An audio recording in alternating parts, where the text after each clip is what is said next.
চতুর্থ অধ্যায় সতীর দেহত্যাগ। শ্লোক ১। मैत्रेय उवाच एतावदुक्त्वा विरराम शङ्करः पत्न्यङ्गनाशं ह्युभयत्र चिन्तयन् सुहृद्दिक्षुः परिशङ्किता भवान् निष्कामते निर्विशति द्विधाससा। অনুবাদ: মহর্ষি মৈত্রেয় বললেন, দ্বিধাগ্রস্ত সতীকে এইভাবে উপদেশ দিয়ে শিব নীরব হলেন। সতী তার পিতৃগৃহে আত্মীয় স্বজনদের দর্শন করার জন্য অত্যন্ত উৎকণ্ঠিত হয়েছিলেন, কিন্তু সেই সঙ্গে তিনি শিবের সাবধান বাণীতেও ভয় ভীতা হয়েছিলেন। দোদুল্যমান চিত্তে তিনি একবার গৃহ থেকে নির্গত হয়ে পর মুহূর্তে আবার গৃহে প্রবেশ করছিলেন। তাৎপর্য: সতী তার পিতৃগৃহে যাবেন না তার পতি শিবের আদেশ পালন করবেন, সেই চিন্তায় তিনি দ্বিধাগ্রস্ত হয়েছিলেন। এই দ্বন্দ্ব এতই প্রবল হয়েছিল যে তিনি কখনো ঘরের বাইরে এবং কখনো ঘরের ভিতরে যাতায়াত করছিলেন। তিনি ঘড়ির দোলকের মতো দোদুল্যমান হয়েছিলেন। শ্লোক ২। सुहृद्दीक्षा प्रतिघात दुर्मना स्नेहाद्रुदत्यश्रुकलातिरिव्वला भवं भवान्य प्रतिपूरुषं रुषा प्रधक्षति वैक्षत जातवे पथुः। অনুবাদ: এইভাবে তার পিতার গৃহে তার আত্মীয় স্বজনদের দর্শনের বাসনায় ব্যাঘাত হওয়ার ফলে সতী অত্যন্ত বিষণ্ণ হয়েছিলেন এবং তাদের প্রতি প্রেমাতিশয্যবশত তার চোখ দিয়ে অশ্রুধারা ঝরে পড়ছিল। অত্যন্ত বিহ্বল হয়ে তিনি কাঁপতে লাগলেন এবং ক্রোধ ভরে তার অসমর্থ পতি শিবের প্রতি এমনভাবে তাকিয়েছিলেন যেন তিনি সেই ক্রোধাগ্নির দ্বারা তাকে ভস্ম করে ফেলবেন। তাৎপর্য: এই শ্লোকে ব্যবহৃত অপ্রতিপুরুষম শব্দটির অর্থ হচ্ছে যার সমান কেউ নেই। এই জড়জগতে সমদর্শিতার ব্যাপারে শিবের সমকক্ষ কেউ নেই।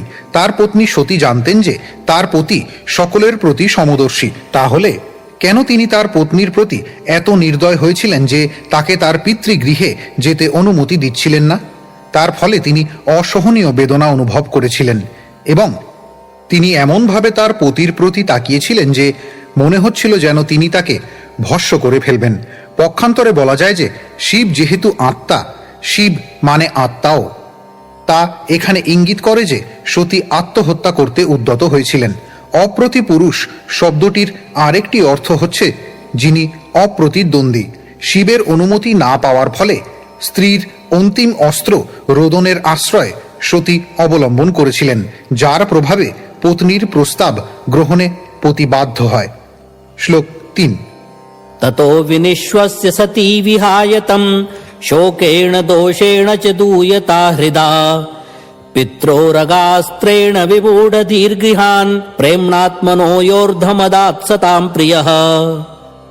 অনুবাদ: তারপর সতী তার পতি, যিনি প্রেমের বশে তাকে তার অর্ধাঙ্গ প্রদান করেছিলেন, সেই শিবকে পরিত্যাগ করে ক্রোধ এবং শোকের ফলে দীর্ঘ নিঃশ্বাস পরিত্যাগ করতে করতে তার পিতার গৃহে গমন করেছিলেন। দুর্বল স্ত্রী স্বভাববশত তিনি এই প্রকার নির্বোধের মতো আচরণ করেছিলেন। তাৎপর্য: বৈদিক বিচারধারা অনুসারে পতি তার দেহের অর্ধাংশ পত্নীকে দান করেন এবং পত্নী তার দেহের অর্ধাংশ পতিকে দান করেন। পক্ষান্তরে বলা যায় যে পত্নীবিহীন পতি এবং পতিবিহীন পত্নী অপূর্ণ। শিব এবং সতীর মধ্যে বৈবাহিক সম্পর্ক ছিল, কিন্তু কখনো কখনো দুর্বলতাবশত স্ত্রী তার পিতৃগৃহের সদস্যদের প্রতি অত্যন্ত আসক্ত হয়ে পড়েন এবং সতীর ক্ষেত্রে তাই হয়েছিল। এই শ্লোকে বিশেষভাবে উল্লেখ করা হয়েছে যে সতী তার স্ত্রী সুলভ দুর্বলতা বশত শিবের মতো মহান পতিকে তিনি ত্যাগ করতে চেয়েছিলেন। পক্ষান্তরে বলা যায় যে পতি পত্নীর সম্পর্কের মাঝেও স্ত্রী সুলভ দুর্বলতা থাকে। সাধারণত স্ত্রীর দুর্বলতার ফলেই পতি পত্নীর মধ্যে বিবাহ বিচ্ছেদ হয়। স্ত্রীর পক্ষে সর্বশ্রেষ্ঠ পন্থা হচ্ছে পতির আদেশ পালন করা। তার ফলে পারিবারিক জীবন অত্যন্ত শান্তিপূর্ণ হয়ে ওঠে। কখনো কখনো পতি পত্নীর মধ্যে ভুল বোঝাবুঝি হতে পারে, যেমন শিব এবং সতীর পরম পবিত্র সম্পর্কের মধ্যেও হয়েছিল। কিন্তু এই প্রকার ভুল বোঝাবুঝির ফলে পত্নীর কখনোই পতির আশ্রয় ত্যাগ করে চলে যাওয়া উচিত নয়। তিনি যদি তা করেন তাহলে বুঝতে হবে যে তার কারণ হচ্ছে তার স্ত্রী সুলভ দুর্বলতা। শ্লোক ৪। तामन्वगच्छन् द्रुतविक्रमां सतीम् एकां त्रिनेत्रानुचरा सहस्रशः सुपार्श्वदयक्षा मणिमन्मदादयः পুরো বৃষেন্দ্রাস্তরসা গতব্যথাঃ। অনুবাদ: মণিমান, মদ আদি শিবের হাজার হাজার অনুচরেরা এবং যক্ষ পার্ষদেরা যখন দেখলেন যে সতী একাকিনী দ্রুত গতিতে প্রস্থান করছেন, তখন তারা বৃষেন্দ্র নন্দীকে অগ্রে করে সতীর পশ্চাৎ পশ্চাৎ ধাবিত হলেন। তাৎপর্য: সতী অত্যন্ত দ্রুত গতিতে গমন করছিলেন যাতে তার পতি তাকে বাধা দিতে না পারেন, কিন্তু যক্ষ, মণিমান, মদ প্রমুখ শিবের শত সহস্র অনুচরেরা সঙ্গে সঙ্গে তাকে অনুসরণ করেছিলেন। এই শ্লোকে গত ব্যথা শব্দটির অর্থ হচ্ছে নির্ভয়। সতী একলা যেতে ভয় পাননি, তাই তিনি ছিলেন প্রায় নির্ভীক। এখানে অনুচরাহ শব্দটিও তাৎপর্যপূর্ণ, কারণ তা ইঙ্গিত করে যে শিবের শিষ্যেরা তার জন্য সব কিছু উৎসর্গ করতে সর্বদা প্রস্তুত ছিলেন। তারা সকলেই শিবের মনোভাব জানতেন, যিনি চাননি যে সতী একাকী তার পিতৃগৃহে গমন করুন। অনুচরাহ শব্দটির অর্থ হচ্ছে যারা তাদের প্রভুর উদ্দেশ্য সঙ্গে সঙ্গে বুঝতে পারেন। শ্লোক 5। তাম সারিকা কন্দুক দর্পণাম্বুজ শ্বেতাতপত্রব্যজনস্রগাদিভিঃ গীতাজনৈর্দুন্দুভি শঙ্খ বেণুভির বৃষেন্দ্রমারোপ্য বিটঙ্কিতা যয়ুঃ। অনুবাদ: শিবের অনুচররা সতীকে বৃষের ওপর বসিয়েছিলেন এবং তাকে তার পোষা পাখিটি দিয়েছিলেন। তার কমল, দর্পণ ইত্যাদি তার উপভোগের সমস্ত সামগ্রীগুলি নিয়েছিলেন এবং তার মাথার উপর একটি বিশাল চন্দ্রাতপ টাঙিয়েছিলেন। দুন্দুভি, শঙ্খ, বেণু ইত্যাদি সহকারে তারা তার সঙ্গে গমন করেছিলেন এবং তাদের সেই যাত্রাকে এক অতি আড়ম্বরপূর্ণ রাজকীয় শোভাযাত্রার মতো মনে হয়েছিল। শ্লোক 6। আব্রহ্মঘোষোর্জিত যজ্ঞবৈশসম বিপ্রর্ষিজুষ্টং বিবুধৈশ্চ সর্বশঃ মৃদ্দার্ভয়ঃ কাঞ্চন দর্ভচর্মভির নিসৃষ্ট ভাণ্ডম যজনম সমাবিশৎ। অনুবাদ: সতী যখন তার পিতৃগৃহে প্রবেশ করলেন তখন সেখানে যজ্ঞ অনুষ্ঠান হচ্ছিল এবং সেই যজ্ঞস্থলে তখন সকলে বৈদিক মন্ত্র উচ্চারণ করছিলেন। সেখানে মহর্ষিগণ, ব্রাহ্মণগণ ও দেবতাগণ সমবেত হয়েছিলেন এবং যজ্ঞের জন্য সেখানে বহু পশু রাখা হয়েছিল এবং মৃত্তিকা, লৌহ, স্বর্ণ, কাষ্ঠ, কুশ ও চর্ম নির্মিত ভাণ্ডসমূহ সাজানো হয়েছিল। তাৎপর্য: বিদ্বান ঋষি এবং ব্রাহ্মণেরা যখন সমবেত হয়ে বৈদিক মন্ত্র উচ্চারণ করেন তখন তাদের কেউ কেউ শাস্ত্র সিদ্ধান্ত নিয়ে তর্কে প্রবৃত্ত হন। তাই কোনো কোনো ঋষি এবং ব্রাহ্মণেরা তর্ক করছিলেন এবং অন্যেরা বৈদিক মন্ত্র উচ্চারণ করছিলেন। তার ফলে সমগ্র পরিবেশ দিব্য শব্দ তরঙ্গে পূর্ণ হয়েছিল। এই দিব্য ধ্বনি সরল রূপ প্রাপ্ত হয়ে হরে কৃষ্ণ কৃষ্ণ কৃষ্ণ হরে হরে, হরে রাম রাম রাম হরে হরে এই অপ্রাকৃত শব্দ তরঙ্গের রূপ গ্রহণ করেছে। এই যুগে মানুষেরা অত্যন্ত অলস, মন্দমতি এবং মন্দভাগ্য হওয়ার ফলে বৈদিক জ্ঞানের উন্নত উপলব্ধি লাভের যোগ্য নয়। তাই শ্রী চৈতন্য মহাপ্রভু হরে কৃষ্ণ মহামন্ত্র কীর্তন করার নির্দেশ দিয়েছেন এবং শ্রীমদ্ ভাগবতেও 11 স্কন্ধ 5ম অধ্যায় 32তম শ্লোকে নির্দেশ দেওয়া হয়েছে, যজ্ঞৈ সংকীর্তন প্রায়ুর্যজন্তি হি সুমেধস। বর্তমান সময় জনসাধারণের দারিদ্র্যগ্রস্ত অবস্থার জন্য এবং বৈদিক মন্ত্রের জ্ঞানের অভাবের জন্য যজ্ঞের সামগ্রী সংগ্রহ করা অসম্ভব। তাই এই যুগের জন্য পরামর্শ দেওয়া হয়েছে যে মানুষ যেন একত্রিত হয়ে পার্ষদ পরিবৃত পরমেশ্বর ভগবানের সন্তুষ্টি বিধানের জন্য হরে কৃষ্ণ মহামন্ত্র কীর্তন করে। পরোক্ষভাবে তা নিত্যানন্দ, অদ্বৈত আদি পার্ষদ সহ শ্রী চৈতন্য মহাপ্রভুকে ইঙ্গিত করা হয়েছে। সেটিই হচ্ছে এই যুগে যজ্ঞ অনুষ্ঠানের পন্থা। এই শ্লোকে আরেকটি তাৎপর্যপূর্ণ তত্ত্ব হচ্ছে যে সেখানে বলি দেওয়ার জন্য পশু সংগ্রহ করা হয়েছিল। যজ্ঞে সেই সমস্ত পশুদের উৎসর্গ করার অর্থ এই নয় যে তাদের বধ করা হয়েছিল। সেখানে যে সমস্ত মহর্ষি এবং তত্ত্ববেত্তা মহাপুরুষেরা যজ্ঞ অনুষ্ঠান করার জন্য সমবেত হয়েছিলেন তাদের উপলব্ধির পরীক্ষা হতো পশু বলির মাধ্যমে। ঠিক যেমন আধুনিক যুগের বৈজ্ঞানিকেরা তাদের আবিষ্কৃত ঔষধের কার্যকারিতা নিরূপণ করার জন্য পশুদের উপর তা পরীক্ষা করে থাকেন। যে সমস্ত ব্রাহ্মণদের উপর যজ্ঞ অনুষ্ঠানের দায়িত্ব অর্পণ করা হয়েছিল তারা ছিলেন তত্ত্বজ্ঞানী পুরুষ এবং তাদের উপলব্ধি পরীক্ষা করার জন্য যজ্ঞাগ্নিতে বৃদ্ধ পশু উৎসর্গ করে তাদের পুনরুজ্জীবিত করা হতো। এইভাবে বৈদিক মন্ত্রের পরীক্ষা করা হতো। পশুদের হত্যা করে আহার করার জন্য সেখানে পশুদের সংগ্রহ করা হয়নি। পশু হত্যা করা যজ্ঞ অনুষ্ঠানের প্রকৃত উদ্দেশ্য ছিল না। পক্ষান্তরে উৎসর্গীকৃত পশুকে নবজীবন দান করে বৈদিক মন্ত্রের পরীক্ষা করা হতো। বৈদিক মন্ত্রের শক্তি পরীক্ষা করার জন্য পশুদের ব্যবহার করা হতো, মাংসের জন্য নয়। শ্লোক 7। তামাগতাম তত্র ন কশ্চনাদ্রিয়াৎ বিমানিতাম যজ্ঞকৃতো ভয়াজ্জনঃ ঋতে স্বশির্বৈ জননীম চ সাদরাঃ প্রেমাশ্রুকণ্ঠ্যঃ পরিশস্বজুর্মুদাঃ। অনুবাদ: সতী যখন তার অনুচরদের সঙ্গে যজ্ঞস্থলে উপস্থিত হলেন, তখন দক্ষের ভয়ে কেউই তাকে সাদর সম্ভাষণ জানালেন না, কিন্তু তার মাতা এবং ভগ্নীরা অশ্রুপূর্ণ নয়নে এবং হর্ষোৎফুল্ল বদনে তাকে সস্নেহে আলিঙ্গন করেছিলেন এবং অত্যন্ত মধুর বচনে তার সঙ্গে বাক্যালাপ করেছিলেন। তাৎপর্য: যারা সতীকে সাদরে সম্ভাষণ করেননি, সতীর মাতা এবং ভগিনীরা তাদের অনুসরণ করেননি। স্বাভাবিক প্রীতিবশত তারা তৎক্ষণাৎ অশ্রুপূর্ণ নয়নে এবং প্রেমানুভূতি সহকারে তাকে আলিঙ্গন করেছিলেন। তা থেকে বোঝা যায় যে রমণীরা স্বভাবতই কোমল হৃদয় সম্পন্না। তাদের ভালোবাসার স্বাভাবিক প্রবণতা কৃত্রিম উপায়ে রোধ করা যায় না। যদিও সেখানে সমবেত পুরুষেরা ছিলেন অতি বিদ্বান ব্রাহ্মণ এবং দেবতা, তবুও তাদের থেকে শ্রেষ্ঠ দক্ষের ভয়ে তারা ভীত ছিলেন, এবং যেহেতু তারা জানতেন যে সতীকে স্বাগত জানালে দক্ষ তাদের প্রতি অসন্তুষ্ট হবেন, তাই তারা অন্তরে তাকে স্বাগত জানাতে চাইলেও তারা করতে পারেননি। স্ত্রী লোকেরা স্বভাবতই কোমল হৃদয় সম্পন্না, কিন্তু পুরুষেরা কখনো কখনো অত্যন্ত কঠোর হৃদয় সম্পন্ন হতে পারেন। শ্লোক 8। সৌন্দর্য সম্প্রশ্ন সমর্থ বার্তায়া মাত্রা চ মাতৃষ্বশ্রীভিশ্চ সাদরম দত্তাম সপরিয়াম বরমাসনম চ সা নাদত্ত পিত্রা প্রতিনন্দিতা সতী। অনুবাদ: যদিও তার ভগ্নী এবং মাতা তাকে সাদরে গ্রহণ করেছিলেন, কিন্তু সতী তাদের স্বাগত বচনের কোনো উত্তর দেননি, এবং যদিও তাকে আসন ও উপহার প্রদান করা হয়েছিল, তিনি সেগুলির কোনোটিই গ্রহণ করেননি, কারণ তার পিতা তার সঙ্গে কোনো কথা বলেননি এবং কুশল প্রশ্নের দ্বারা তাকে স্বাগত জানাননি। তাৎপর্য: সতী তার ভগ্নী এবং মাতার প্রদত্ত সম্ভাষণ গ্রহণ করেননি, কারণ তার পিতার নীরবতায় তিনি একটুও সন্তুষ্ট হননি। সতী ছিলেন দক্ষের কনিষ্ঠা কন্যা এবং তিনি জানতেন যে তিনি ছিলেন তার অতি প্রিয়।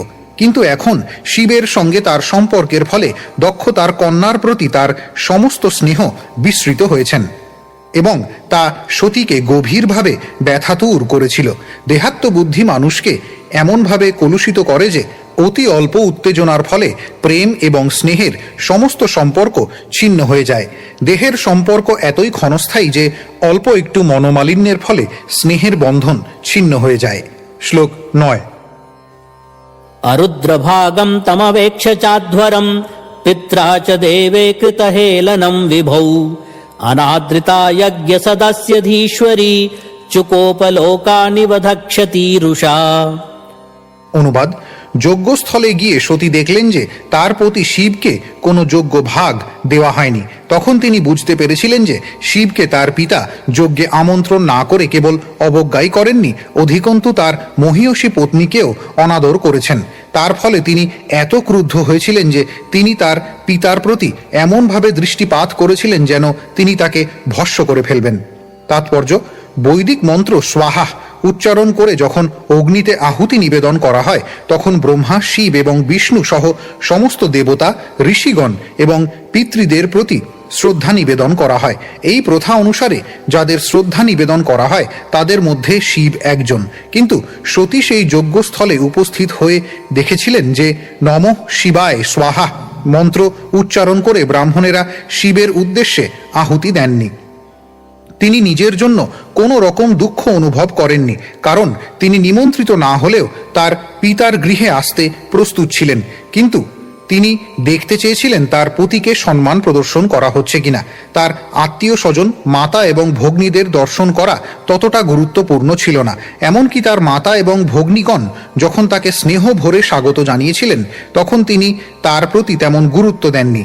কিন্তু যে বিষয় তাকে সবচাইতে বিচলিত করেছিল তা হচ্ছে যে সেই যজ্ঞে তার পতিকে অপমান করা হয়েছিল। তা দর্শন করে তিনি অত্যন্ত ক্রুদ্ধ হয়েছিলেন এবং তিনি এমনভাবে তার পিতা দক্ষের দিকে তাকিয়েছিলেন যে মনে হচ্ছিল যেন তার দৃষ্টিপাতের ফলে দক্ষ ভস্মীভূত হয়ে যাবেন। শ্লোক 10। জগরহ সামর্ষ বিপন্নয়া গিরা शिवद्विषं धूमपथश्रमस्मयम् स्वतेजसा भूतगणान् समुत्थितान् निगृह्य देवी जगतोऽभिषिण्वतः। অনুবাদ: শিবের অনুচর ভূতেরা দক্ষকে আঘাত করতে অথবা হত্যা করতে প্রস্তুত হয়েছিল, কিন্তু সতী তাদের নিবৃত্ত হওয়ার আদেশ দেন। তিনি অত্যন্ত ক্রুদ্ধ ও বিষণ্ণ হয়েছিলেন এবং তখন তিনি কর্মমার্গে যোগ্য পন্থার নিন্দা এবং যারা সেই অর্থহীন ও কষ্টকর যজ্ঞ অনুষ্ঠান করার ফলে অত্যন্ত গর্বোদ্ধত হয় তাদের ভর্ৎসনা করতে শুরু করেছিলেন। তিনি বিশেষ করে সকলের সম্মুখে তার পিতার নিন্দা করেছিলেন। তাৎপর্য: যজ্ঞ অনুষ্ঠানের বিশেষ উদ্দেশ্য হচ্ছে বিষ্ণুর সন্তুষ্টি বিধান করা, যার একটি নাম হচ্ছে যজ্ঞেশ, কারণ তিনি হচ্ছেন সমস্ত যজ্ঞের ভোক্তা। ভগবদ্ গীতায়ও ৫ম অধ্যায় ২৯তম শ্লোকে এই সত্য প্রতিপন্ন হয়েছে। ভগবান বলেছেন, ভোক্তারং যজ্ঞ তপসাম, তিনি হচ্ছেন সমস্ত যজ্ঞের প্রকৃত ভোক্তা। সেই তত্ত্ব না জানার ফলে মূর্খ মানুষেরা কোনো জড়জাগতিক লাভের উদ্দেশ্যে যজ্ঞ করে। দক্ষের মতো ব্যক্তিরা এবং তাদের অনুগামীরা ইন্দ্রিয় তৃপ্তির জন্য ব্যক্তিগত জড়জাগতিক লাভের উদ্দেশ্যে যজ্ঞ অনুষ্ঠান করে। সেই প্রকার যজ্ঞকে এখানে অর্থহীন পরিশ্রম বলে নিন্দা করা হয়েছে। সেই কথা শ্রীমদ্ ভাগবতে প্রতিপন্ন হয়েছে। কেউ বৈদিক নির্দেশ অনুসারে যজ্ঞ অনুষ্ঠান অথবা সকাম কর্ম সম্পাদন করতে পারেন, কিন্তু সেই সমস্ত অনুষ্ঠানের ফলে যদি শ্রী বিষ্ণুর প্রতি আসক্তির উদয় না হয় তাহলে সেইগুলি কেবল পণ্ডশ্রম। বিষ্ণুর প্রতি যার প্রেমের উদয় হয়েছে তিনি অবশ্যই বিষ্ণুর ভক্তদের প্রতিও প্রীতি এবং শ্রদ্ধাপরায়ণ হবেন। শিবকে বৈষ্ণব শ্রেষ্ঠ বলে মনে করা হয়, বৈষ্ণবানাং যথা শম্ভু। তাই সতী যখন দেখেছিলেন যে তার পিতা মহাযজ্ঞ অনুষ্ঠান করছেন কিন্তু ভগবানের শ্রেষ্ঠ ভক্ত শিবের প্রতি তার কোনো রকম শ্রদ্ধা নেই, তখন তিনি অত্যন্ত ক্রুদ্ধ হয়েছিলেন। এই আচরণ যথাযথ। যখন বিষ্ণু অথবা বৈষ্ণবের নিন্দা হয় তখন ক্রুদ্ধ হওয়াই উচিত।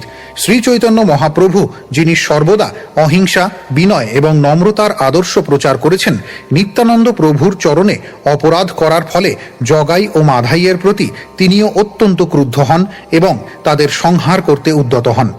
যখন বিষ্ণু বা কোনো বৈষ্ণবের নিন্দা করা হয় অথবা অশ্রদ্ধা প্রদর্শন করা হয় তখন অত্যন্ত ক্রুদ্ধ হওয়া উচিত।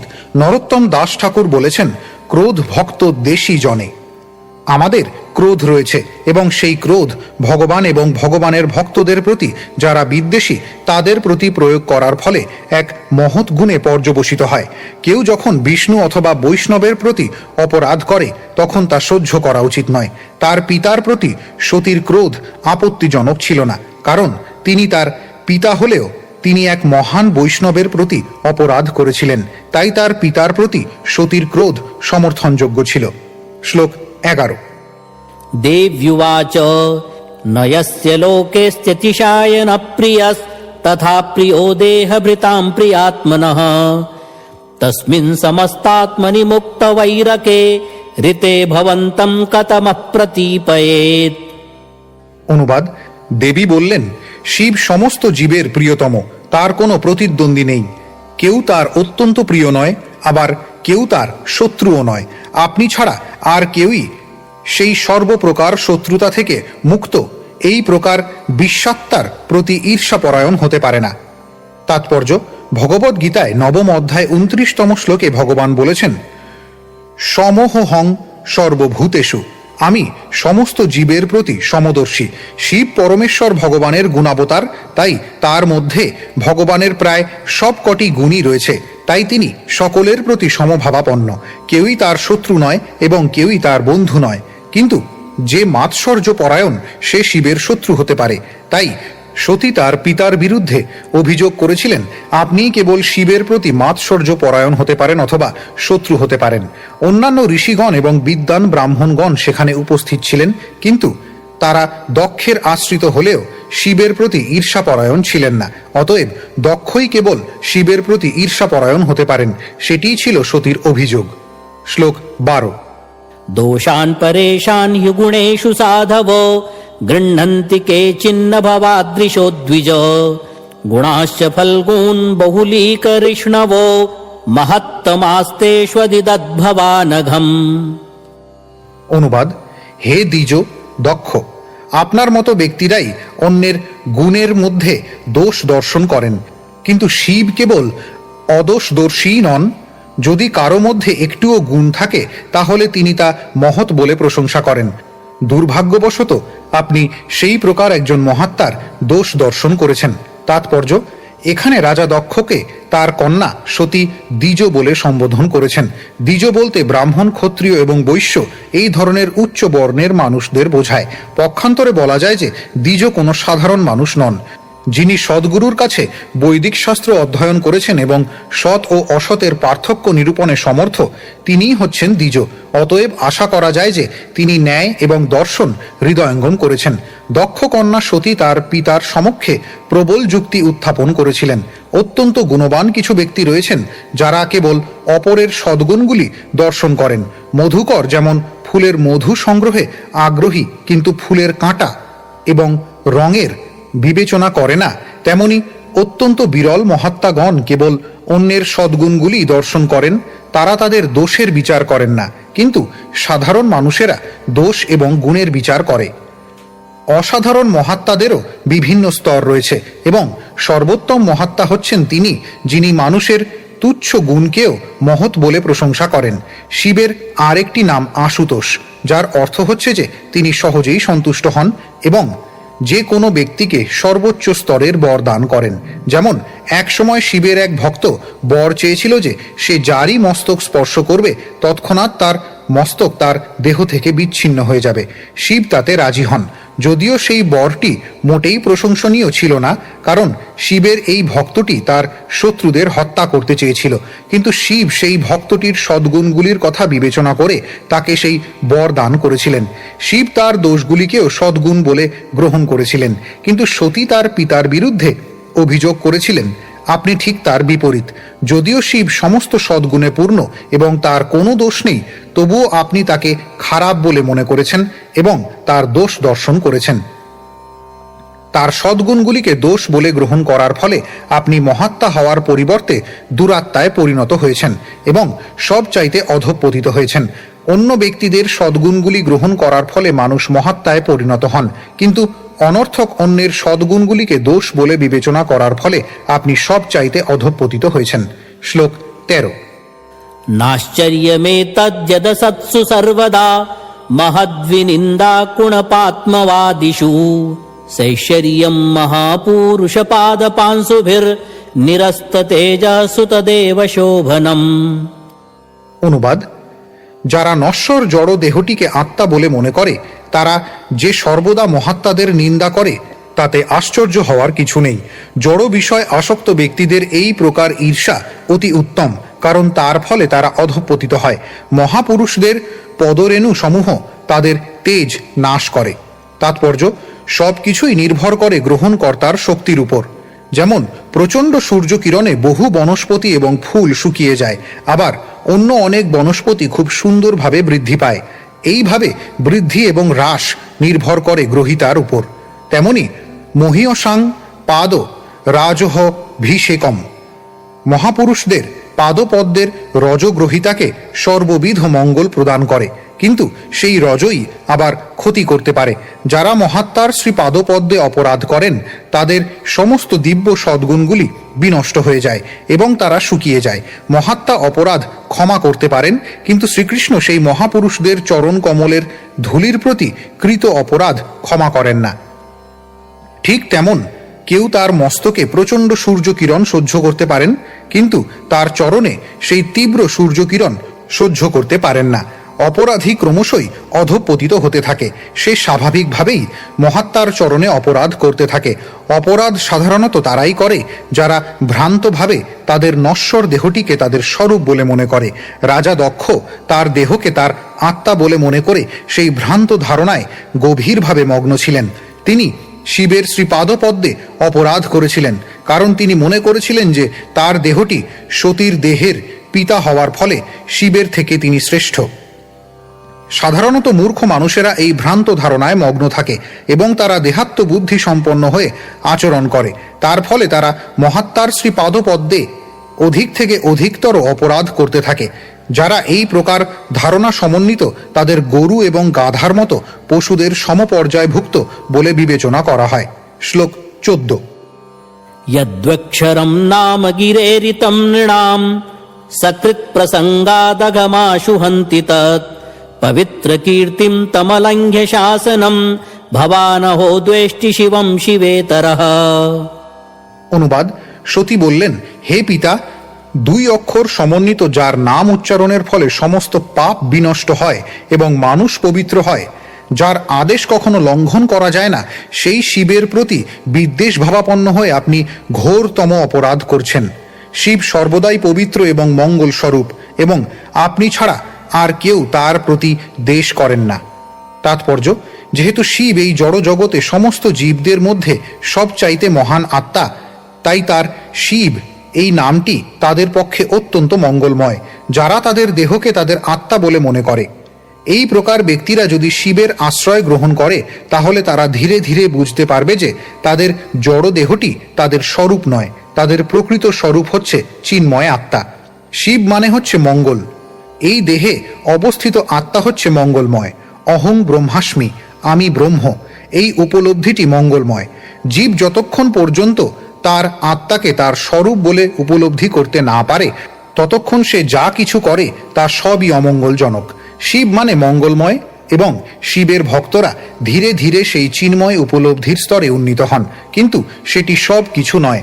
চিন্ময় উপলব্ধির স্তর থেকে মঙ্গলময় জীবন শুরু হয়, তারপর আরও অনেক কর্তব্য থাকে। পরমাত্মার সঙ্গে নিজের সম্পর্ক উপলব্ধি করতে হয়। কেউ যদি প্রকৃতই শিবের ভক্ত হয় তাহলে তিনি চিন্ময় উপলব্ধির স্তরে উন্নীত হন, কিন্তু যদি যথেষ্ট বুদ্ধিমান না হন তাহলে আমি চিন্ময় আত্মা, অহং ব্রহ্মাস্মি, এইটুকু মাত্র উপলব্ধি করেই তার প্রগতি বন্ধ হয়ে যায়। কিন্তু তিনি যদি যথেষ্ট বুদ্ধিমান হন তাহলে তিনি শিবের পদাঙ্ক অনুসরণ করবেন। শিব যেমন সর্বদাই বাসুদেবের চিন্তায় মগ্ন, তিনিও তেমনি কৃষ্ণ ভাবনায় মগ্ন হবেন। পূর্বে বিশ্লেষণ করা হয়েছে সত্যং বিশুদ্ধং বাসুদেব শব্দিতম। শিব সর্বদাই বাসুদেব বা শ্রীকৃষ্ণের শ্রীপাদ পদ্মের ধ্যানে মগ্ন থাকেন। এইভাবে বিষ্ণুর আরাধনা করার ফলে শিবের মঙ্গলময় স্থিতি হৃদয়ঙ্গম করা যায়, কারণ শিব পুরাণে শিব বলেছেন যে সমস্ত আরাধনার মধ্যে সর্বশ্রেষ্ঠ আরাধনা হচ্ছে শ্রী বিষ্ণুর আরাধনা। শিব পূজ্য কারণ তিনি হচ্ছেন ভগবান শ্রী বিষ্ণুর সর্বশ্রেষ্ঠ ভক্ত। কখনোই শিব এবং বিষ্ণুকে সমপর্যায় বলে মনে করে ভুল করা উচিত নয় এবং কাউকে তার সমকক্ষ বলে মনে করা উচিত নয়। সেটি একটি নাস্তিক মতবাদ। বৈষ্ণবীয় পুরাণে বর্ণিত হয়েছে যে বিষ্ণু বা নারায়ণ হচ্ছেন পরমেশ্বর ভগবান এবং তার সঙ্গে কারও তুলনা করা উচিত নয় এবং কাউকে তার সমকক্ষ বলে মনে করা উচিত নয়। এমনকি শিব অথবা ব্রহ্মাকেও তার সমকক্ষ বলে মনে করা উচিত নয়। অতএব অন্যান্য দেবতাদের আর কি কথা। শ্লোক 15। यत्पादपद्मं महता मनोलिभिर्निषेवितं ब्रह्मरसासवार्थिभिः लोकस्य यद्वर्षति चाशिषोऽर्थिनस्तस्मै भवान् द्रुह्यति विश्वबन्धवे। অনুবাদ: আপনি সেই শিবের প্রতি হিংসা করছেন যিনি ত্রিভুবনের সমস্ত প্রাণীদের বন্ধু। তিনি সাধারণ মানুষদের সমস্ত বাসনা পূর্ণ করেন এবং যারা ব্রহ্মানন্দ রূপ অমৃতের অন্বেষণে তার শ্রীপাদপদ্মের ধ্যান করেন সেই সমস্ত মহাত্মাদেরও তিনি কৃপা করেন। তাৎপর্য: সাধারণত দুই শ্রেণীর মানুষ রয়েছেন। তাদের এক শ্রেণী হচ্ছে যারা গভীরভাবে বিষয়াসক্ত এবং জড়জাগতিক উন্নতি সাধনের অভিলাষী। তারা যদি শিবের পূজা করে তাহলে তাদের বাসনা পূর্ণ হয়। শিব অল্পেতেই সন্তুষ্ট হন বলে অচিরেই সাধারণ মানুষের জড়জাগতিক বাসনা পূর্ণ করেন। তাই দেখা যায় যে সাধারণ মানুষেরা শিবের পূজায় অত্যন্ত তৎপর। এরপরে অন্য শ্রেণীর মানুষ হচ্ছে তারা যারা জড়জাগতিক জীবনে বিরক্ত হয়ে অথবা নিরাশ হয়ে মুক্তি লাভের জন্য শিবের পূজা করে। এই মুক্তির অর্থ হচ্ছে দেহাত্ম বুদ্ধি থেকে মুক্তি। যে ব্যক্তি হৃদয়ঙ্গম করেছেন যে তার স্বরূপে তিনি তার জড়দেহ নন, তিনি হচ্ছেন চিন্ময় আত্মা, তিনি অবিদ্যা থেকে মুক্ত হয়েছেন। শিব এই সুবিধাটিও প্রদান করেন। সাধারণত মানুষ অর্থনৈতিক উন্নতি সাধনের জন্য কিছু টাকা পয়সা লাভ করার জন্য ধর্ম আচরণ করে, কারণ অর্থের দ্বারা তারা ইন্দ্রিয়ের তৃপ্তি সাধন করতে পারে। কিন্তু তারা যখন তাদের সেই চেষ্টায় নিরাশ হয় তখন তারা ব্রহ্মানন্দ লাভ করতে চায় অথবা ব্রহ্মে লীন হয়ে যেতে চায়। ধর্ম, অর্থ, কাম ও মোক্ষ এই চারটি জড়জাগতিক জীবনের পুরুষার্থ এবং বিষয়াসক্ত সাধারণ মানুষ ও দিব্য জ্ঞানের স্তরে উন্নীত হওয়ার অভিলাষী মানুষ উভয়েরই বন্ধু হচ্ছেন শিব। তাই শিবের সঙ্গে শত্রুতা করা দক্ষের পক্ষে উচিত ছিল না। এমনকি বৈষ্ণবরাও, যারা এই জড়জগতের সাধারণ মানুষ এবং উন্নত স্তরের মানুষ উভয়েরই ঊর্ধ্বে, তারাও সর্বশ্রেষ্ঠ বৈষ্ণব রূপে শিবের পূজা করেন। অতএব সাধারণ মানুষ, উন্নত স্তরের মানুষ এবং ভগবত ভক্ত সকলেরই বন্ধু শিব। তাই শিবের প্রতি অশ্রদ্ধা প্রদর্শন করা অথবা তার সঙ্গে শত্রুতা করা কারোরই উচিত নয়। শ্লোক 16। কিং বা শিবাখ্যমশিবম ন বিদুস্ত্বদন্যে ব্রহ্মাদয়স্তমবকীর্য জটাশ্মশানে তন্মাল্য ভস্ম নৃকপাল্যবসৎপিশাচৈর ये मूर्धभिर्ददति তচ্চরণাবসৃষ্টম। অনুবাদ: আপনি কি মনে করেন, যিনি শ্মশানের পিশাচদের সঙ্গে থাকেন, যার জটাজুট তার সারা শরীরে বিক্ষিপ্ত, যার গলায় মুন্ডমালা এবং শ্মশানের ভস্য যার সর্বাঙ্গে লিপ্ত, শিব নামক সেই অশিব অমঙ্গলজনক ব্যক্তিটিকে আপনার থেকে অনেক বেশি সম্মানিত ব্রহ্মা আদি দেবতাগণ জানেন না? তার এই সমস্ত অশুভ গুণ থাকা সত্ত্বেও ব্রহ্মার মতো মহাপুরুষেরা গভীর শ্রদ্ধা সহকারে তার শ্রীপাদপদ্মে নিবেদিত পুষ্প মস্তকে ধারণ করেন। তাৎপর্য: শিবের মতো মহাপুরুষের নিন্দা করা সম্পূর্ণরূপে অর্থহীন এবং সতী তার পতির শ্রেষ্ঠত্ব প্রতিপন্ন করার জন্য এখানে সেই কথা বলেছেন। তিনি প্রথমে বলেছেন, শিব শ্মশানে পিশাচদের সঙ্গে থাকেন বলে, চিতাভস্য তার অঙ্গে লেপন করেন বলে এবং নরমুণ্ডমালা ধারণ করেন বলে আপনি তাকে অশিব বলেছেন। আপনি তার অনেক দোষ প্রদর্শন করেছেন, কিন্তু আপনি জানেন না যে তার স্থিতি সর্বদাই চিন্ময়। তিনি অমঙ্গলজনক বলে মনে হলেও ব্রহ্মার মতো মহাপুরুষেরা কেন গভীর শ্রদ্ধা সহকারে তার শ্রীপাদপদ্মের ধূলি মস্তকে ধারণ করেন? এবং আপনি যে নির্মাল্যের নিন্দা করেছেন, কেন তারা পরম শ্রদ্ধা সহকারে তা মস্তকে ধারণ করেন? সতী যেহেতু একজন সাধ্বী রমণী এবং শিবের পত্নী, তাই শিবের মাহাত্ম্য প্রতিষ্ঠা করা তার কর্তব্য বলে তিনি মনে করেছেন। তিনি কেবল ভাবাবেগের দ্বারা তা করার চেষ্টা করেননি, পক্ষান্তরে যথাযথ তত্ত্বের দ্বারা তা প্রতিষ্ঠা করেছেন। শিব কোনো সাধারণ জীব নন, সেটি হচ্ছে বৈদিক শাস্ত্রের সিদ্ধান্ত। তিনি পরমেশ্বর ভগবানের সমপর্যায়ে ভুক্ত নন, আবার সাধারণ জীবও নন। ব্রহ্মা প্রায় একজন সাধারণ জীবের মতো। অবশ্য যখন ব্রহ্মার পদ গ্রহণ করার জন্য উপযুক্ত জীব পাওয়া না যায়, তখন বিষ্ণুর অংশ প্রকাশ ব্রহ্মার পদ অধিকার করেন। কিন্তু সাধারণত এই ব্রহ্মাণ্ডের অত্যন্ত পবিত্র কোনো জীব সেই পদে নিযুক্ত হন। তাই শিবের পদ ব্রহ্মার পদ থেকেও উচ্চ, যদিও আপাত দৃষ্টিতে শিব ব্রহ্মার পুত্র রূপে আবির্ভূত হয়েছেন।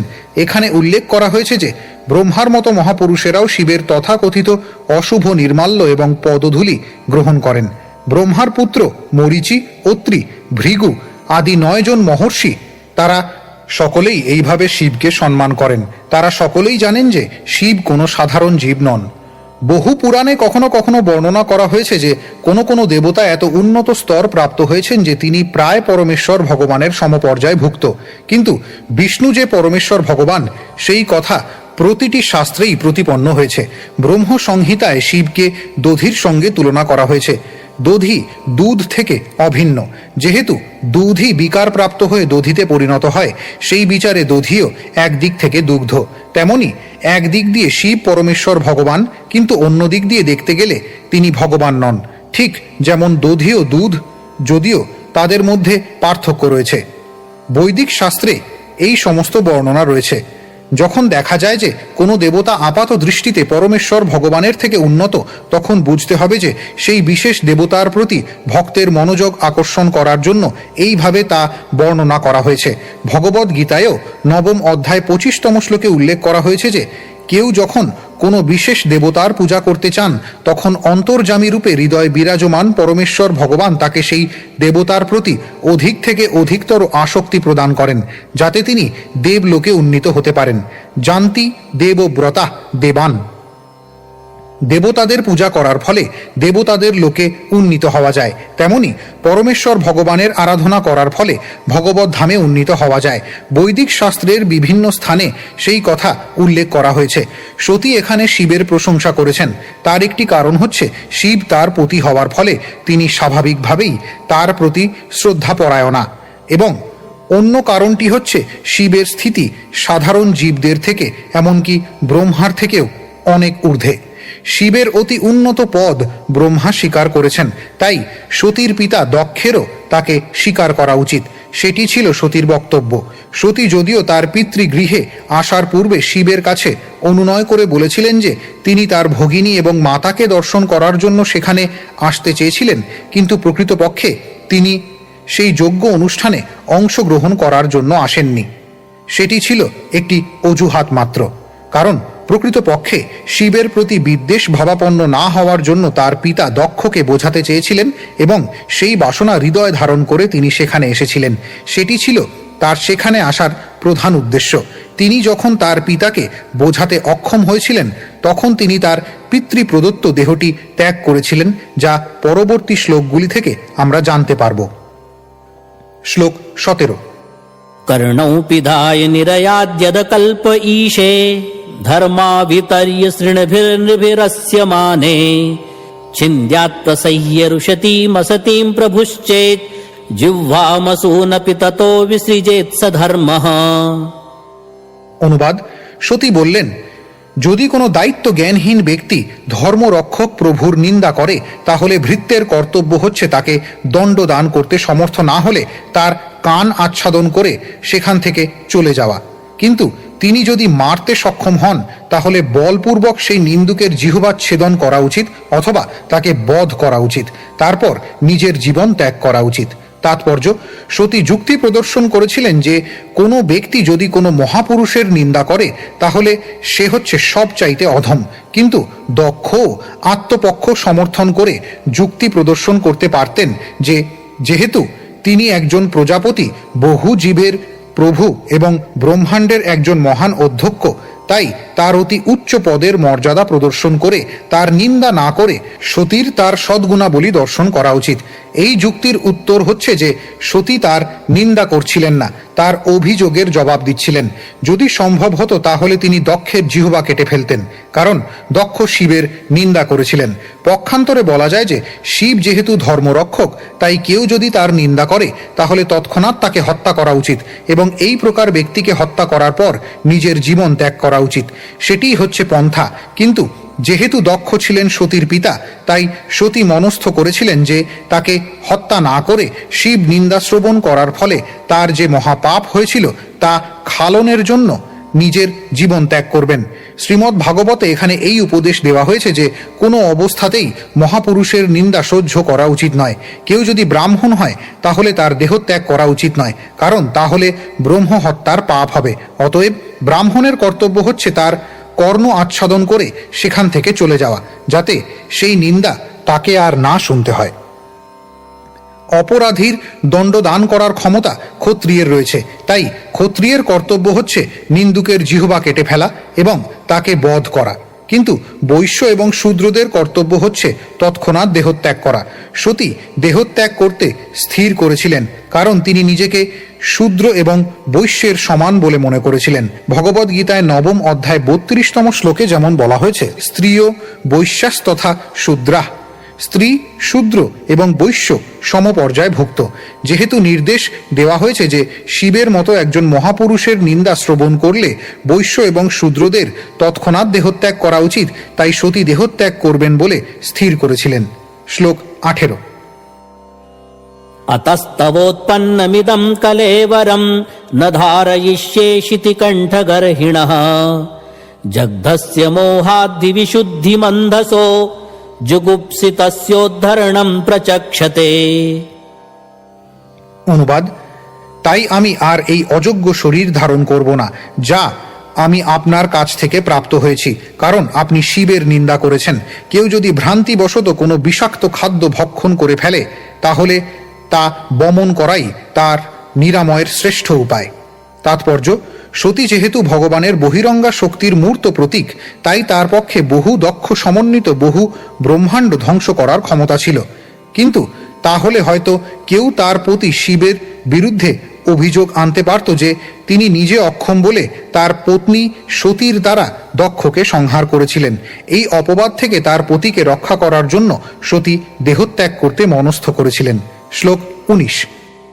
न वेदवादाननुवर्तते मतिः स्व एव लोके रमतो महामुनेः यथा गतिर्देव मनुष्ययो पृथक् स्व एव धर्मेण परं क्षिपेत्थितः।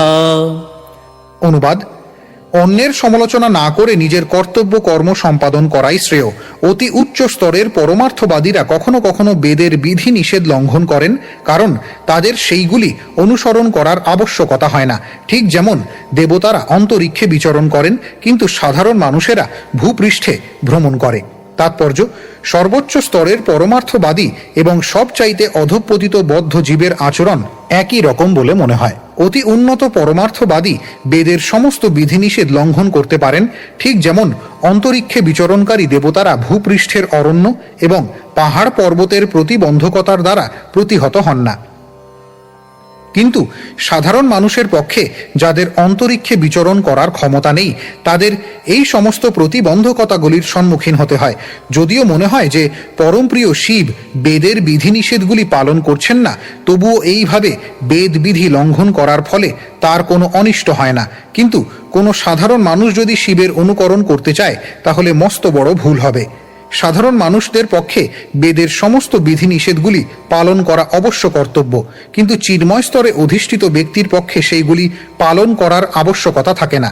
শিব বেদের কঠোর বিধি বিধানের অনুসরণ করেননি বলে দক্ষ তার দোষ দর্শন করেছিলেন, কিন্তু সতী প্রতিপন্ন করেছিলেন যে তার পক্ষে সেই সমস্ত নিয়ম পালন করার কোনো আবশ্যকতা ছিল না। বলা হয় যে যিনি সূর্য বা অগ্নির মতো তেজস্বী, তার কাছে শুদ্ধ বা অশুদ্ধের বিচার থাকে না। সূর্য কিরণ অপবিত্র স্থানকে পবিত্র করে দিতে পারে, কিন্তু অন্য কেউ যদি সেই স্থান দিয়ে যায় তাহলে সে প্রভাবিত হবে। শিবের অনুকরণ করা উচিত নয়, পক্ষান্তরে নিষ্ঠা সহকারে তার স্বধর্ম আচরণ করা উচিত। কখনোই শিবের মতো একজন মহাপুরুষের নিন্দা করা উচিত নয়। শ্লোক 20। कर्म प्रवृत्तं च निवृत्तमप्युतं वेदे विविच्योभयलिङ्गमाश्रितं विरोधि तद्योगपदैककर्तरि द्वयं तथा ब्रह्मणि कर्म नर्च्छति। অনুবাদ: বেদে দুই প্রকার কর্মের নির্দেশ রয়েছে, বিষয়াসক্ত ব্যক্তিদের জন্য প্রবৃত্তি মার্গ এবং বিষয় বিরক্ত ব্যক্তিদের জন্য নিবৃত্তি মার্গ। এই দুই প্রকার কর্ম অনুসারে ভিন্ন লক্ষণ সমন্বিত দুই প্রকার মানুষ রয়েছে। যদি কেউ একই ব্যক্তিতে দুই প্রকার কর্ম দেখতে চান, তাহলে পরস্পর বিরোধী হবে। কিন্তু যিনি চিন্ময় স্তরে অবস্থিত, তিনি এই দুই প্রকার কার্যকলাপই উপেক্ষা করেন। তাৎপর্য: বৈদিক কর্ম এমনইভাবে পরিকল্পিত হয়েছে যে এই জড় জগতে ভোগ করতে এসেছে যে বদ্ধ জীব, সে বেদের নির্দেশ অনুসরণ করার ফলে জড় সুখ ভোগ করার পর চরমে বিষয়ের প্রতি বিরক্ত হয়ে চিৎ জগতে প্রবেশ করার যোগ্যতা অর্জন করতে পারে। 4টি আশ্রম, ব্রহ্মচর্য, গৃহস্থ, বানপ্রস্থ এবং সন্ন্যাস ধীরে ধীরে চিন্ময় স্তরে উন্নীত হওয়ার শিক্ষা দান করে। গৃহস্থের কর্ম এবং বেশ সন্ন্যাসীর থেকে ভিন্ন। একই ব্যক্তির পক্ষে এই দুটি আশ্রম গ্রহণ করা অসম্ভব। সন্ন্যাসী গৃহস্থের মতো আচরণ করতে পারে না এবং গৃহস্থ সন্ন্যাসীর মতো আচরণ করতে পারে না। গৃহস্থ বৈষয়িক কার্যকলাপে লিপ্ত এবং সন্ন্যাসী জড়জাগতিক কার্যকলাপ পরিত্যাগ করেছেন। কিন্তু এই উভয় স্তরের অতীত আরেকটি স্তর রয়েছে। শিব সেই চিন্ময় স্তরে অবস্থিত, কারণ পূর্বে উল্লেখ করা হয়েছে যে তিনি সর্বদাই তার অন্তরে বাসুদেবের ভাবনায় মগ্ন। তাই গৃহস্থের কার্যকলাপ অথবা সন্ন্যাসীর কার্যকলাপের কোনোটি তার ক্ষেত্রে প্রযোজ্য নয়। তিনি পরমহংস স্তরে অবস্থিত, যা হচ্ছে জীবনের সর্বোচ্চ সিদ্ধির স্তর। ভগবদ গীতায় 2য় অধ্যায় 52 এবং 53 শ্লোকে শিবের দিব্য স্থিতির বর্ণনা করা হয়েছে। সেখানে উল্লেখ করা হয়েছে যে কেউ যখন ফলের বাসনা ত্যাগ করে সর্বতোভাবে ভগবানের প্রেমময়ী সেবা সম্পাদন করেন, তখন তিনি চিন্ময় স্তরে উন্নীত হন। তখন তার আর বৈদিক নির্দেশ বা বেদের বিবিধ বিধি নিষেধ পালন করার আবশ্যকতা থাকে না। কেউ যখন কামনা বাসনা চরিতার্থ করার জন্য বৈদিক আচার অনুষ্ঠান করার স্তর অতিক্রম পূর্বক সম্পূর্ণরূপে ভগবানের চিন্ময় ভাবনায় মগ্ন হন, অর্থাৎ ভগবানের প্রেমময়ী সেবার চিন্তায় মগ্ন হন, তখন তার সেই স্থিতিকে বলা হয় বুদ্ধিযোগ বা সমাধি বা ভাব। যে ব্যক্তি এই স্তর প্রাপ্ত হয়েছেন তার ক্ষেত্রে বেদের প্রবৃত্তি মার্গ অথবা নিবৃত্তি মার্গ কোনোটিই প্রযোজ্য নয়। শ্লোক 21। মা বঃ পদব্যঃ পিতরস্মদাস্থিতা ইয়া যজ্ঞশালাসু ন ধূমবর্ত্মভিঃ তদন্ন তৃপ্তৈরসুভৃদ্ভিරීডিতা অব্যক্তলিঙ্গা অবধূত সেবিতাঃ। অনুবাদ: হে পিতা, আমাদের কাছে যে ঐশ্বর্য রয়েছে তা আপনার এবং আপনার তোষামদকারীদের কল্পনারও অতীত।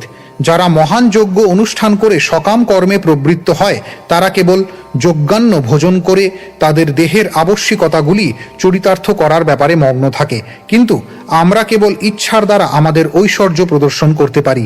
বিষয়ের প্রতি অনাসক্ত আত্মতত্ত্ববেত্তা মহাপুরুষেরাই কেবল সেই প্রকার ঐশ্বর্য লাভ করতে পারেন। তাৎপর্য: সতীর পিতা দক্ষ মনে করেছিলেন যে প্রতিষ্ঠা এবং ঐশ্বর্য উভয় ক্ষেত্রেই তিনি অত্যন্ত উন্নত ছিলেন এবং তিনি তার কন্যাকে এমন এক ব্যক্তির হস্তে সম্প্রদান করেছিলেন যিনি কেবল দরিদ্রই নন, অধিকন্তু সমস্ত সংস্কৃতিবিহীন ছিলেন। তার পিতা হয়তো মনে করেছিলেন যে যদিও তার কন্যা ছিলেন পরম সাধ্বী এবং পতিপরায়ণা, কিন্তু তার পতির অবস্থা ছিল অত্যন্ত শোচনীয়। তার সেই ভ্রান্ত ধারণা নিরসন করার জন্য সতী বলেছিলেন যে তার পতির যে ঐশ্বর্য আছে তা দক্ষ এবং সকাম কর্মে লিপ্ত তার তোষামদকারী অনুগামীদের মতো জড়বাদীদের পক্ষে অনুমান করাও অসম্ভব। তার পতির স্থিতি ছিল ভিন্ন। তিনি ছিলেন সর্ব ঐশ্বর্য সমন্বিত, কিন্তু তা সত্ত্বেও তিনি তা প্রদর্শন করতে চাননি। তাই এই প্রকার ঐশ্বর্যকে বলা হয় অব্যক্ত বা অপ্রকাশিত।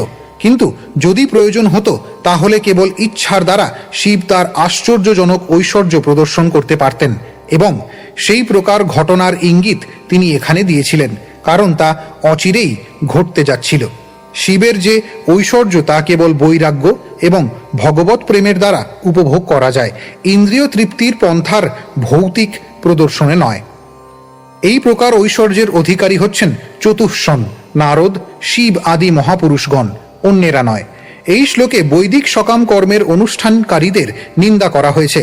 তাদের এখানে ধূম বর্তমভি বলে বর্ণনা করা হয়েছে, অর্থাৎ যারা যজ্ঞের অবশিষ্ট অন্নের দ্বারা জীবিকা নির্বাহ করে। যজ্ঞে দুই প্রকার অন্ন নিবেদন করা হয়, একটি হচ্ছে সকাম আনুষ্ঠানিক যজ্ঞে নিবেদিত অন্ন এবং অন্যটি হচ্ছে বিষ্ণুকে নিবেদিত অন্ন, যা সর্বোত্তম। যদিও যজ্ঞবেদিতে বিষ্ণুই হচ্ছেন সর্বতোভাবে মুখ্য দেবতা, কিন্তু সকাম অনুষ্ঠানের লক্ষ্য হচ্ছে বিভিন্ন দেব দেবীদের সন্তুষ্টি বিধান করার মাধ্যমে কিছু জড় জাগতিক সমৃদ্ধি লাভ করা, কিন্তু প্রকৃত যজ্ঞের উদ্দেশ্য হচ্ছে ভগবান শ্রী বিষ্ণুর সন্তুষ্টি বিধান করা এবং এই প্রকার যজ্ঞের অবশিষ্ট ভগবত ভক্তির পথে উন্নতি সাধনের জন্য লাভজনক। বিষ্ণু ব্যতীত অন্য কোনো উদ্দেশ্যে অনুষ্ঠিত যজ্ঞের দ্বারা পারমার্থিক উন্নতি সাধন অত্যন্ত মন্থর, এবং তাই এই শ্লোকে তার নিন্দা করা হয়েছে। শ্রীল বিশ্বনাথ চক্রবর্তী ঠাকুর সকাম যজ্ঞের অনুষ্ঠাতাদের কাকের সঙ্গে তুলনা করেছেন, কারণ কাক আবর্জনার পাত্রে ফেলে দেওয়া উচ্ছিষ্ট দ্রব্য আহার করে আনন্দ উপভোগ করে। সতী সেই যজ্ঞে উপস্থিত সমস্ত ব্রাহ্মণদেরও নিন্দা করেছেন। রাজা দক্ষ এবং তার তোষামদকারীরা শিবের অবস্থান বুঝে থাকুক অথবা না বুঝে থাকুক, সতী তার পিতাকে বোঝাতে চেয়েছিলেন যে তিনি যেন তার পতিকে ঐশ্বর্যহীন বলে মনে না করেন। শিবের পরম অনুরক্তা পত্নী সতী শিবের উপাসকদের সব রকম জড় ঐশ্বর্য প্রদান করেন। সেই তত্ত্বের বিশ্লেষণ শ্রীমদ্ ভাগবতের 10ম স্কন্ধে করা হয়েছে। কখনো কখনো শিবের উপাসকদের বিষ্ণুর উপাসকদের থেকেও অধিক ঐশ্বর্যশালী বলে মনে হয়, কারণ দুর্গা বা সতী জড় জগতের অধ্যক্ষা হওয়ার ফলে তার পতিকে মহিমান্বিত করার জন্য শিবের উপাসকদের সমস্ত জড় ঐশ্বর্য প্রদান করেন, কিন্তু বিষ্ণুর উপাসকদের উদ্দেশ্য হচ্ছে আধ্যাত্মিক উন্নতি সাধন করা, এবং তাই তাদের ক্ষেত্রে কখনো কখনো জড় ঐশ্বর্য হ্রাস পেতে দেখা যায়। এই সমস্ত বিষয় 10ম স্কন্ধে খুব সুন্দরভাবে আলোচনা করা হয়েছে। শ্লোক 22।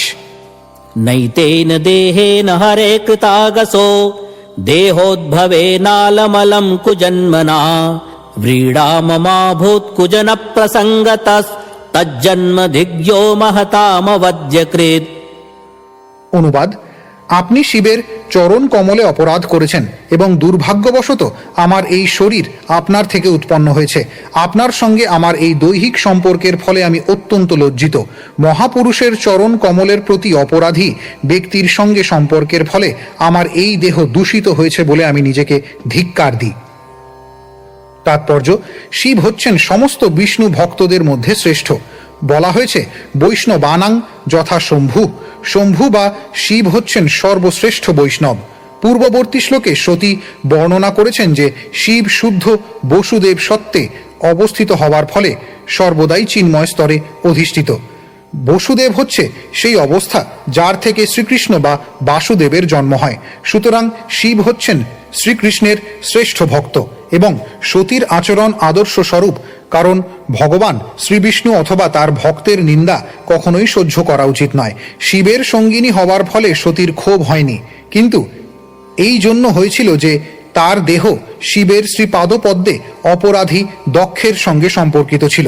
তিনি নিজেকে ধিক্কার দিয়েছেন, কারণ দক্ষ থেকে তার সেই শরীরের জন্ম হয়েছিল। শ্লোক 23। गोत्रं त्वदीयं भगवान् वृषध्वजो दाक्षायणीत्याह यदा सुदुर्मनाः व्यपेतनर्मस्मितमाशु तदाहं व्युत्रक्ष एतत्कुणपं त्वदङ्गजम्। অনুবাদ: শিব যখন আমাকে দাক্ষায়ণী বলে সম্বোধন করেন তখন আপনার সঙ্গে আমার সম্পর্কের কথা মনে হলে আমি অত্যন্ত বিষণ্ণ হই এবং আমার আনন্দ ও হাসি তৎক্ষণাৎ অদৃশ্য হয়ে যায়। একটি থলির মতো আমার এই দেহটি যে আপনার থেকে উৎপন্ন হয়েছে সেই জন্য আমার অত্যন্ত দুঃখ হয়, তাই আমি এই শরীর ত্যাগ করব। তাৎপর্য: দাক্ষায়ণী শব্দটির অর্থ হচ্ছে রাজা দক্ষের কন্যা। পতি পত্নীর মধ্যে যখন কখনো কখনো হাস্য পরিহাস হতো তখন শিব সতীকে দক্ষ নন্দিনী বলে সম্বোধন করতেন এবং সেই শব্দটি তাকে দক্ষের সঙ্গে তার পারিবারিক সম্পর্কের কথা মনে করিয়ে দিত বলে তিনি অত্যন্ত লজ্জিত হতেন, কারণ দক্ষ ছিলেন সমস্ত অপরাধের মূর্ত বিগ্রহ। দক্ষ ছিলেন ঈর্ষার মূর্তিমান প্রতীক, কারণ তিনি অনর্থক শিবের মতো একজন মহাপুরুষের নিন্দা করেছিলেন। দাক্ষায়ণী শব্দটি শোনা মাত্রই তিনি বিষণ্ণ হতেন, কারণ দক্ষের থেকে তার শরীর উৎপন্ন হওয়ার ফলে তার শরীরও দক্ষের সমস্ত অপরাধের প্রতীক হয়েছিল। যেহেতু তার শরীর নিরন্তর অপ্রসন্নতার কারণ হয়েছিল, তাই তিনি তা ত্যাগ করতে মনস্থ করেছিলেন। শ্লোক 24। मैत्रेय उवाच इत्यध्वरे दक्षमनूद्य शत्रुहन् क्षितावुदीचिं निशशाद शान्तवाक् स्पृष्ट्वा जलं पीतदुकूलसंवृता निमील्य दृग्योगपथं समाविशत्। অনুবাদ: মৈত্রেয় ঋষি বিদুরকে বললেন, হে শত্রু সংহারক, যজ্ঞস্থলে তার পিতাকে এইভাবে বলে সতী উত্তরমুখী হয়ে ভূমিতে উপবেশন করেছিলেন। গৌরিক বসন পরিহিতা সতী তার পর জল স্পর্শ দ্বারা নিজেকে পবিত্র হয়ে চক্ষু নিমিলিত করে যৌগিক পন্থায় ধ্যানমগ্ন হয়েছিলেন। তাৎপর্য: বলা হয় যে কোনো মানুষ যখন তার শরীর ত্যাগ করতে চান তখন তিনি গৈরিক বস্ত্র ধারণ করেন। তাই মনে হয় যে সতী দক্ষ প্রদত্ত তার দেহ ত্যাগ করার জন্য তার বসন পরিবর্তন করেছিলেন। দক্ষ ছিলেন সতীর পিতা, তাই দক্ষকে হত্যা করার পরিবর্তে তিনি তার প্রদত্ত শরীর ত্যাগ করাই শ্রেয়স্কর বলে মনে করেছিলেন। এইভাবে তিনি যৌগিক পন্থায় দক্ষের দেওয়া শরীর ত্যাগ করতে মনস্থ করেছিলেন। সতী ছিলেন যোগী শ্রেষ্ঠ যোগেশ্বর শিবের পত্নী। যেহেতু শিব যোগের সমস্ত পন্থা জানতেন, তাই মনে হয় যে সতীও তা জানতেন। সতী হয় তার পতির কাছ থেকে যোগের পন্থা শিখেছিলেন, অথবা দক্ষের মতো একজন মহান সম্রাটের কন্যা হওয়ার ফলে তিনি সেই পন্থা সম্বন্ধে অবগত ছিলেন। যোগ সিদ্ধির ফলে যোগী তার ইচ্ছা অনুসারে দেহ ত্যাগ করতে পারেন অথবা জড়তত্ত্বের বন্ধন থেকে মুক্ত হতে পারেন। সিদ্ধ যোগীরা প্রকৃতির নিয়মে মৃত্যুর অধীন নন। এই প্রকার সিদ্ধ যোগীরা তাদের ইচ্ছা অনুসারে দেহ ত্যাগ করতে পারেন। সাধারণত যোগীরা প্রথমে দেহের অভ্যন্তরে বায়ুকে নিয়ন্ত্রিত করেন এবং তার ফলে আত্মাকে মস্তিষ্কের উপরে নিয়ে আসেন। তারপর দেহ যখন অগ্নিশিখায় প্রজ্বলিত হয় তখন যোগী তার ইচ্ছা অনুসারে যে কোনো স্থানে যেতে পারেন। এই যোগ পদ্ধতি আত্মার অস্তিত্ব স্বীকার করে এবং তার ফলে আধুনিক যুগে শরীরের কোষগুলি নিয়ন্ত্রণ করার জন্য যে তথাকথিত যোগ পদ্ধতি, তার থেকে এই যোগ পদ্ধতি সম্পূর্ণ ভিন্ন। প্রকৃত যোগ পদ্ধতিতে এক লোক থেকে আর এক লোকে অথবা এক দেহ থেকে আর এক দেহে আত্মার দেহান্তরিত হওয়ার পন্থা স্বীকার করা হয়, এবং এই ঘটনা থেকে মনে হয় যে সতী অন্য শরীরে অথবা লোকে তার আত্মাকে স্থানান্তরিত করতে চেয়েছিলেন। শ্লোক 25। কৃত্বা সমানাবনিলৌজিতাসনা সোদানমুত্থাপ্য চ নাভিচক্রতঃ শনৈর্হৃদি স্থাপ্য ধিয়োরসি স্থিতম কণ্ঠাদ্ভ্রুবোর্মধ্যমনিন্দিতানয়াৎ। অনুবাদ: প্রথমে তিনি নির্দিষ্ট রীতি অনুসারে আসনে উপবেশন করেছিলেন এবং তারপর তিনি প্রাণবায়ুকে ঊর্ধ্বগামী করে নাভিচক্রে সাম্যাবস্থায় স্থাপন করেছিলেন। তারপর তিনি বুদ্ধিসহ প্রাণবায়ুকে হৃদয়ে এবং তারপর ধীরে ধীরে ফুসফুস মার্গ থেকে ভ্রুযুগলের মধ্যে নিয়ে গিয়েছিলেন। তাৎপর্য: যৌগিক পন্থা হচ্ছে দেহের ভিতর ষট চক্রে বায়ুকে নিয়ন্ত্রণ করা। বায়ুকে উদর থেকে নাভিতে, নাভি থেকে হৃদয়ে, হৃদয় থেকে কণ্ঠে, কণ্ঠ থেকে দুই ভ্রুর মধ্যে এবং ভ্রুযুগলের মধ্য থেকে মস্তিষ্কের শীর্ষভাগে উত্তোলন করা হয়। এটি হচ্ছে যোগ অভ্যাসের মূল কথা। প্রকৃত যোগ অভ্যাস করার পূর্বে যোগীকে আসনের অভ্যাস করতে হয়, কারণ তা প্রাণায়ামের দ্বারা ঊর্ধ্ব এবং নিম্নগামী বায়ুকে নিয়ন্ত্রণ করতে সাহায্য করে। এটি একটি মহান পদ্ধতি যা যোগের চরম সিদ্ধি লাভের জন্য অভ্যাস করতে হয়, কিন্তু এই প্রকার অভ্যাস এই যুগের জন্য নয়। এই যুগে কেউই এই প্রকার যোগের সিদ্ধি লাভ করতে পারে না, কিন্তু তা সত্ত্বেও কিছু মানুষ আসন করার অভ্যাস করে, যা হচ্ছে এক প্রকার শারীরিক ব্যায়াম। এই প্রকার ব্যায়ামের দ্বারা ভালোভাবে রক্ত সঞ্চালন হতে পারে এবং শরীর সুস্থ থাকতে পারে।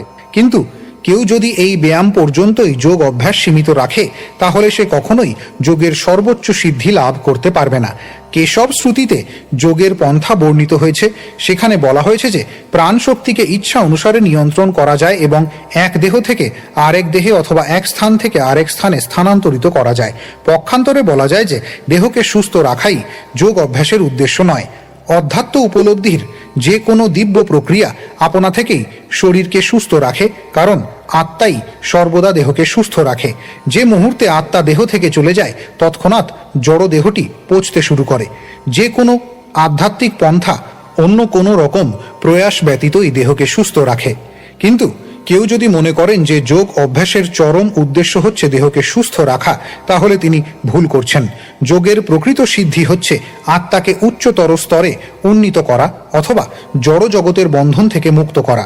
কোনো কোনো যোগী আত্মাকে উচ্চতর লোকে উন্নীত করার চেষ্টা করেন, যেখানে জীবনের মান এই লোক থেকে ভিন্ন এবং যেখানে জড় জাগতিক সুবিধা, আয়ু এবং আত্ম উপলব্ধির অন্যান্য সুযোগ সুবিধাগুলি অধিক, এবং অন্য যোগীরা চিৎ জগতে বৈকুণ্ঠ লোকে তাদের আত্মাকে উন্নীত করার চেষ্টা করেন। ভক্তি যোগের পন্থা সরাসরিভাবে আত্মাকে চিন্ময় লোকে উন্নীত করে, যেখানে জীবন নিত্য আনন্দময় এবং জ্ঞানময়। এই ভক্তি যোগকে সর্বশ্রেষ্ঠ যোগ পদ্ধতি বলে বিবেচনা করা হয়। শ্লোক 26। एवं स्वदेहं महतां महीयसा मुहुः समारोपितमङ्कमादरात् जिहासती दक्षरुषा मनस्विनी दधार गात्रेष्वनिलाग्निधारणाम्। অনুবাদ: মহর্ষি এবং মহাত্মাদের পূজ্যতম শিব যে দেহ অত্যন্ত আদর এবং প্রীতি সহকারে তার কোলে স্থাপন করতেন, তার পিতা দক্ষের প্রতি ক্রোধবশত সেই দেহ ত্যাগ করার জন্য সতী তার দেহের ভিতর অগ্নিময় বায়ুর ধ্যান করতে শুরু করেছিলেন। তাৎপর্য: এখানে শিবকে সমস্ত মহাত্মাদের মধ্যে শ্রেষ্ঠ বলে বর্ণনা করা হয়েছে। যদিও সতীর দেহের জন্ম হয়েছিল দক্ষ থেকে, কিন্তু শিব তাকে আদর করে তার কোলে স্থাপন করতেন। সেটি শ্রদ্ধার একটি মহান প্রতীক বলে বিবেচনা করা হয়। এইভাবে সতীর দেহ সাধারণ ছিল না, কিন্তু তা সত্ত্বেও দক্ষের সঙ্গে সম্পর্কিত হবার ফলে সেই দেহটি তার দুঃখের কারণ হয়েছিল বলে সতী তা ত্যাগ করতে মনস্থ করেছিলেন। সতীর এই কঠোর দৃষ্টান্তটি অনুসরণ করা উচিত। মহাত্মাদের প্রতি শ্রদ্ধাহীন ব্যক্তিদের সঙ্গ করার ব্যাপারে অত্যন্ত সাবধান হওয়া উচিত। তাই বৈদিক শাস্ত্রে নির্দেশ দেওয়া হয়েছে যে নাস্তিক এবং অভক্তদের সঙ্গ থেকে সর্বদাই দূরে থাকা উচিত এবং ভক্তদের সঙ্গ করার চেষ্টা করা উচিত, কারণ ভগবত ভক্তের সঙ্গ প্রভাবে আত্ম উপলব্ধির স্তরে উন্নীত হওয়া যায়। শ্রীমদ্ ভাগবতের বহু স্থানে এই নির্দেশটির উপর জোর দেওয়া হয়েছে। কেউ যদি জড় জগতের বন্ধন থেকে মুক্ত হতে চান তাহলে তাকে মহাত্মাদের সঙ্গ করতে হবে, আর কেউ যদি জড় জগতের বন্ধনে আবদ্ধ থাকতে চান তাহলে তিনি বিষয়াসক্ত ব্যক্তিদের সঙ্গ করতে পারেন। জড়জাগতিক জীবন যৌন জীবনের ভিত্তিতে প্রতিষ্ঠিত, তাই বৈদিক শাস্ত্রে স্ত্রী সঙ্গ এবং স্ত্রী সঙ্গীর সঙ্গকে নিন্দা করা হয়েছে, কারণ এই প্রকার সঙ্গ প্রভাবে পারমার্থিক প্রগতি ব্যাহত হয়। কিন্তু মহাপুরুষের সঙ্গ অর্থাৎ ভগবত ভক্ত মহাত্মার সঙ্গ প্রভাবে মানুষ চিন্ময় স্তরে উন্নীত হতে পারে। সতী দেবী দক্ষের শরীর থেকে জাত তার দেহটি ত্যাগ করতে মনস্থ করেছিলেন এবং তিনি চেয়েছিলেন অন্য আরেকটি শরীরে দেহান্তরিত হতে, যাতে তিনি সম্পূর্ণ নির্মলভাবে শিবের সঙ্গে সঙ্গ করতে পারেন। নিঃসন্দেহে বোঝা গিয়েছিল যে পরবর্তী জীবনে তিনি হিমালয়ের কন্যা পার্বতী রূপে জন্মগ্রহণ করবেন এবং পুনরায় শিবকে তার পতিরূপে বরণ করবেন। সতী এবং শিবের সম্পর্ক নিত্য, দেহের পরিবর্তন সত্ত্বেও তাদের সম্পর্ক কখনো ছিন্ন হয় না। শ্লোক 27। ततस्वभर्तुश्चरणाम्बुजासवम् जगद्गुरोश्चिन्तयति न चापरम् ददर्श देहो हतकल्मषः सति सद्यः प्रज्ज्वालसमाधिजाग्निना। অনুবাদ: সতী তার চেতনাকে একাগ্রীভূত করে তার পতি জগৎগুরু শিবের পবিত্র চরণ কমলের ধ্যানে মগ্ন হয়েছিলেন। এইভাবে তিনি সমস্ত অনর্থ থেকে মুক্ত হয়েছিলেন এবং অগ্নিময় তত্ত্বের ধ্যান করে প্রজ্বলিত অগ্নিতে তার দেহ ত্যাগ করেছিলেন। তাৎপর্য: সতী তৎক্ষণাৎ তার পতি শিবের চরণ কমলের ধ্যান করেছিলেন এবং শিব হচ্ছেন জড়জগতের কার্যকলাপ পরিচালনার অধ্যক্ষ 3 জন গুণাবতারের অন্যতম। কেবল তার শ্রীপাদপদ্মের ধ্যান করার মাধ্যমে সতী এমন আনন্দ অনুভব করেছিলেন যে তিনি তার শরীরের সঙ্গে সম্পর্কিত সব কিছুর কথা ভুলে গিয়েছিলেন।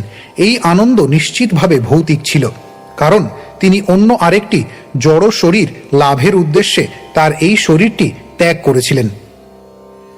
কিন্তু এই দৃষ্টান্তটি থেকে আমরা বুঝতে পারি কিভাবে ভগবত ভক্ত পরমেশ্বর ভগবান বিষ্ণু বা কৃষ্ণের শ্রীপাদপদ্মের ধ্যানে মনকে একাগ্র করার ফলে আনন্দ উপভোগ করেন। ভগবানের শ্রীপাদপদ্মের ধ্যানে এমনই দিব্য আনন্দ রয়েছে যে তার ফলে ভগবানের চিন্ময় রূপ ব্যতীত অন্য আর কোনো কিছুর কথাই তখন আর মনে থাকে না। সেটি হচ্ছে যোগ সমাধির সিদ্ধি। এই শ্লোকে উল্লেখ করা হয়েছে যে এই প্রকার ধ্যানের দ্বারা সতী তার সমস্ত কলুষ থেকে মুক্ত হয়েছিলেন। সেই কলুষটি কি? সেই কলুষটি ছিল দক্ষ থেকে প্রাপ্ত দেহটিতে আত্মবুদ্ধি, কিন্তু সমাধিগ্ন হয়ে তিনি সেই দৈহিক সম্পর্কের কথা বিস্মৃত হয়েছিলেন। তার মর্মার্থ হচ্ছে যে কেউ যখন এই জড় জগতে দেহের সমস্ত সম্পর্ক থেকে মুক্ত হয়ে পরমেশ্বর ভগবানের নিত্য দাসত্বে অধিষ্ঠিত হন, তখন দিব্য আনন্দের প্রজ্বলিত অগ্নিতে জড় আসক্তিজনিত সমস্ত কলুষ দগ্ধ হয়ে যায়। বাহ্যিকভাবে এই প্রজ্বলিত অগ্নি প্রকাশ করার প্রয়োজন হয় না, কারণ কেউ যদি এই জড় জগতে তার দেহের সমস্ত সম্পর্কের কথা বিস্মৃত হয়ে তার চিন্ময় স্বরূপে অধিষ্ঠিত হন, কথিত হয় যে তিনি তখন যোগ সমাধি বা দিব্য আনন্দের প্রজ্বলিত অগ্নিতে তার সমস্ত জড় কলুষ থেকে মুক্ত হন। সেটি হচ্ছে যোগের পরম সিদ্ধি। কেউ যদি এই জড় জগতে তার দৈহিক সম্পর্ক বজায় রাখে এবং সেই সঙ্গে একজন মহাযোগী হওয়ার অভিনয় করে, তাহলে বুঝতে হবে যে সে যোগী নয়। ভগবদ্ গীতায় 2য় স্কন্ধ 4th অধ্যায় 15 শ্লোকে বর্ণিত হয়েছে, যৎ কীর্তনং যৎ শরণম। পরমেশ্বর ভগবানের দিব্য নাম কীর্তন, শ্রীকৃষ্ণের শ্রীপাদপদ্মের স্মরণ এবং পরমেশ্বর ভগবানের উদ্দেশ্যে বন্দনা নিবেদন করার মাধ্যমেই কেবল জড় জগতের সমস্ত কলুষ থেকে মুক্ত হওয়া যায়। দিব্য আনন্দরূপ জ্বলন্ত অগ্নিতে তখন জড় দেহের সমস্ত ধারণা দগ্ধীভূত হয়ে যায়, নিমেষের মধ্যে তা সংগঠিত হয়। শ্রীল জীব গোস্বামীর মতে সতীর দেহত্যাগের অর্থ হচ্ছে তিনি তার হৃদয় দক্ষের সঙ্গে সমস্ত সম্পর্ক পরিত্যাগ করেছিলেন। শ্রীল বিশ্বনাথ চক্রবর্তী ঠাকুরও মন্তব্য করেছেন যে সতী যেহেতু হচ্ছেন বহিরঙ্গা শক্তির মূর্ত বিগ্রহ, তিনি যখন তার দেহ ত্যাগ করেছিলেন তখন তিনি চিন্ময় শরীর প্রাপ্ত হননি। পক্ষান্তরে তিনি দক্ষ থেকে প্রাপ্ত দেহটির কেবল পরিবর্তন করেছিলেন। অন্যান্য ভাষ্যকারেরাও বলেছেন যে তিনি তৎক্ষণাৎ তার ভাবী মাতা মেনকার গর্ভে স্থানান্তরিত হয়েছিলেন। তিনি দক্ষ থেকে প্রাপ্ত দেহটি পরিত্যাগ করেছিলেন এবং তৎক্ষণাৎ অন্য আরেকটি উন্নততর শরীরে দেহান্তরিত হয়েছিলেন। কিন্তু তার অর্থ এই নয় যে তিনি চিন্ময় দেহ প্রাপ্ত হয়েছিলেন। শ্লোক 28। তৎপশ্যতাম খে ভুবি চাদ্ভুতম মহৎ হা হেতিবাদস্সু মহান জায়ত হন্ত প্রিয়া দেবতমস্য দেবী জহাবসূনকেন সতি প্রকোপিতা। অনুবাদ: সতী যখন ক্রোধ বশে তার দেহ ত্যাগ করেছিলেন তখন সমগ্র ব্রহ্মাণ্ড জুড়ে এক সুমহান হা হা রব সমুত্থিত হয়েছিল। সকলেই বলতে লাগলেন, হায়, পূজ্যতম দেবতা শিবের পত্নী সতী কেন এইভাবে দেহত্যাগ করলেন। তাৎপর্য: ব্রহ্মাণ্ডের বিভিন্ন লোকে দেবতারা হাহাকার করেছিলেন, কারণ সতী ছিলেন রাজাদের মধ্যে শ্রেষ্ঠ দক্ষের কন্যা এবং সমস্ত দেবতাদের মধ্যে শ্রেষ্ঠ শিবের পত্নী। তিনি কেন এত ক্রুদ্ধ হয়েছিলেন, যার ফলে এইভাবে তার দেহত্যাগ করেছিলেন? যেহেতু তিনি ছিলেন একজন মহান ব্যক্তির কন্যা এবং একজন মহাপুরুষের পত্নী, তাই তার কোনো বাসনাই অপূর্ণ ছিল না, কিন্তু তা সত্ত্বেও তিনি অসন্তুষ্ট হয়ে দেহত্যাগ করেছিলেন। সেটি অবশ্যই অত্যন্ত আশ্চর্যজনক ছিল। সর্বশ্রেষ্ঠ জড়জাগতিক ঐশ্বর্যে স্থিত হওয়া সত্ত্বেও পূর্ণ তৃপ্তি লাভ করা যায় না। দক্ষ ছিলেন তার পিতা এবং দেবাতিদেব মহাদেব ছিলেন তার পতি, তাই সতীর পক্ষে অপ্রাপ্য কিছুই ছিল না, কিন্তু তা সত্ত্বেও কোনো না কোনো কারণে তিনি অতৃপ্ত ছিলেন।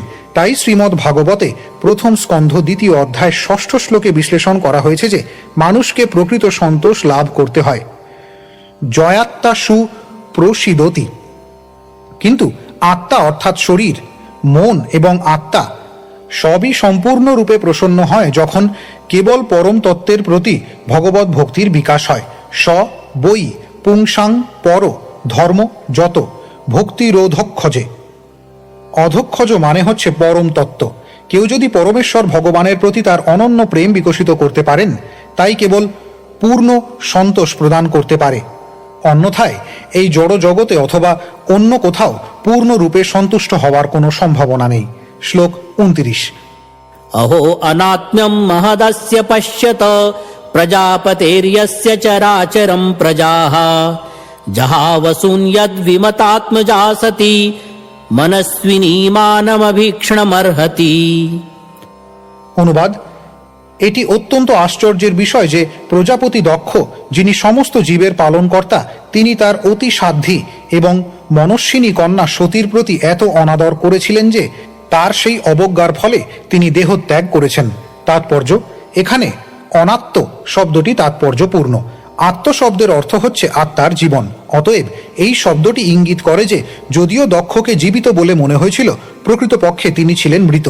তা না হলে কিভাবে তিনি তার স্বীয় কন্যা সতীকে অবহেলা করেছিলেন? দক্ষের কর্তব্য ছিল সমস্ত জীবের পালন এবং সুখ সুবিধার তত্ত্বাবধান করা, কারণ তিনি প্রজাপতির পদে আসীন ছিলেন। যে কন্যাটি সমস্ত সাধ্বী রমণীদের মধ্যে শ্রেষ্ঠা এবং একজন মনস্বিনী এবং তাই তার পিতার কাছ থেকে সবচাইতে বেশি আদর পাওয়ার পাত্রী, কেমন করে তিনি তার সেই কন্যাটিকে অবহেলা করেছিলেন? তার পিতা দক্ষের উপেক্ষার ফলে সতীর মৃত্যু ব্রহ্মাণ্ডের সমস্ত মহান দেবতাদের কাছে অত্যন্ত আশ্চর্যজনক ছিল। শ্লোক 30। সোয়ম দুর্মর্ষ হৃদয়ো ব্রহ্মধৃক্ লোকে প্রকীর্তিম মহিতিমবাপ্স্যতি যদঙ্গজাম স্বাম পুরুষদ্বিডুদ্যতাম নঃ প্রত্যশেধন্মৃতয়ে পরাধতঃ। অনুবাদ: দক্ষ এতই কঠোর হৃদয় যে তিনি ব্রাহ্মণ হওয়ার অযোগ্য। তার কন্যাকে দেহত্যাগ থেকে নিবারণ না করার ফলে কন্যার প্রতি অপরাধের জন্য এবং ভগবান শিবের প্রতি অত্যন্ত বিদ্বেষ করার ফলে তার অশেষ অপযশ লাভ হবে। তাৎপর্য: এখানে দক্ষকে অত্যন্ত কঠোর হৃদয় বলে বর্ণনা করা হয়েছে এবং সেই জন্য তিনি ব্রাহ্মণ হওয়ার অযোগ্য। কোনো কোনো ভাষ্যকার ব্রহ্মধৃক শব্দটির অর্থ ব্রহ্মবন্ধু বলে বর্ণনা করেছেন।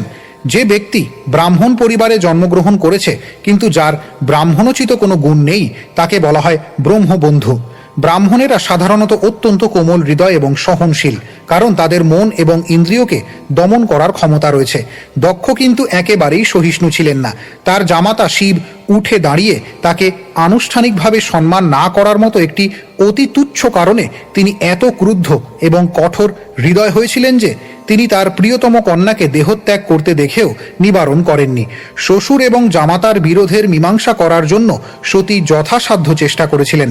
নিমন্ত্রিত না হওয়া সত্ত্বেও সেই উদ্দেশ্যে তিনি তার পিতার গৃহে এসেছিলেন এবং দক্ষের উচিত ছিল পূর্বের সমস্ত বিরোধ ভুলে গিয়ে তাকে স্বাগত জানানো। কিন্তু তিনি এতই কঠোর হৃদয় ছিলেন যে তিনি আর্য বা ব্রাহ্মণ উপাধির অযোগ্য ছিলেন। তাই তার অপযশ আজও ঘোষিত হচ্ছে। দক্ষ মানে পটু এবং শত সহস্র সন্তান সন্ততি উৎপাদন করার ক্ষমতার জন্য তাকে এই নাম দেওয়া হয়েছিল। যে সমস্ত মানুষ যৌন জীবনের প্রতি এবং জড় বিষয়ের প্রতি অত্যন্ত আসক্ত, তারা এতই কঠোর হৃদয় হয়ে যায় যে তাদের সম্মানের অল্প একটু হানিও তারা সহ্য করতে পারে না। সেই জন্য যদি তাদের সন্তানের মৃত্যুও হয় তাতেও তারা ভ্রুক্ষেপ করে না। শ্লোক 31। वदत्येवं जने सत्या दृष्ट्वा सुत्यागमद्भुतं दक्षं तत्पार्षदा हन्तु मुदतिष्ठन्नुदायुधाः।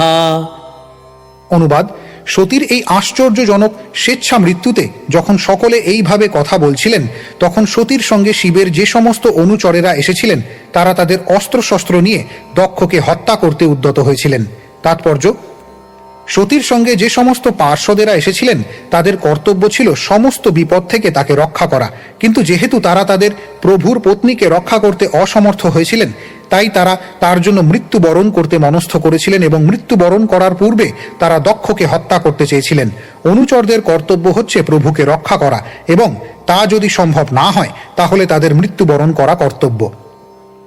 শ্লোক 32।